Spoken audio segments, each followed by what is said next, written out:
Merci Madame la Présidente, Monsieur le Premier ministre, 19 milliards d'impôts nouveaux en 2026. Sur les Françaises et les Français, les salariés, les entrepreneurs, hier, Monsieur le Premier ministre. Je le regrette, mais vous avez donc menti. Vous avez réussi à promettre plus de pouvoir d'achat alors que votre budget est une véritable boucherie fiscale pour la classe moyenne et les familles qui paient déjà le plus lourd tribut de tous les pays développés.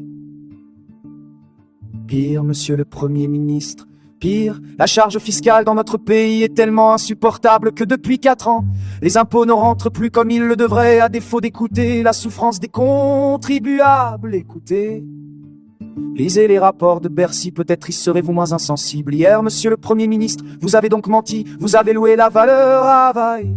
Alors que vous allez geler tous les salaires des fonctionnaires et spolier les pensions de retraités pour 20 milliards d'euros, pas pendant 1 an. Pendant 4 ans.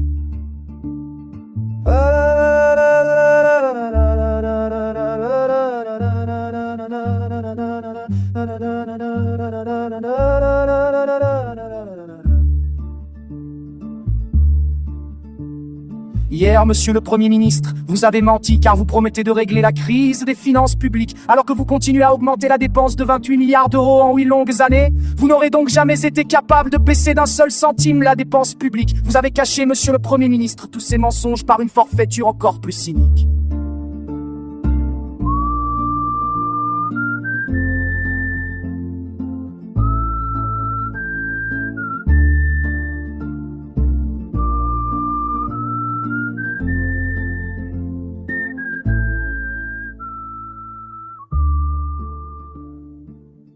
Vous avez menti à des milliers de Françaises et de Français qui travaillent dur et qui nourrissent le légitime espoir de pouvoir prendre leur retraite plus tôt.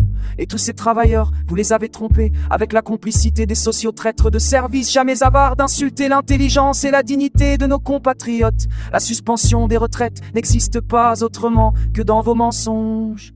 Vous mentez avec les socialistes, mais vous mentez mal grâce à la sagacité de Marine Le Pen. Vous avez dû avouer depuis hier qu'il n'y avait ni amendement ni projet de loi. Un simple accord d'appareil avec des socialistes qui ne savent rien faire que mentir. 19 milliards d'impôts, un mensonge sur les retraites, quel beau pacte de lâcheté avec les LR et les socialistes.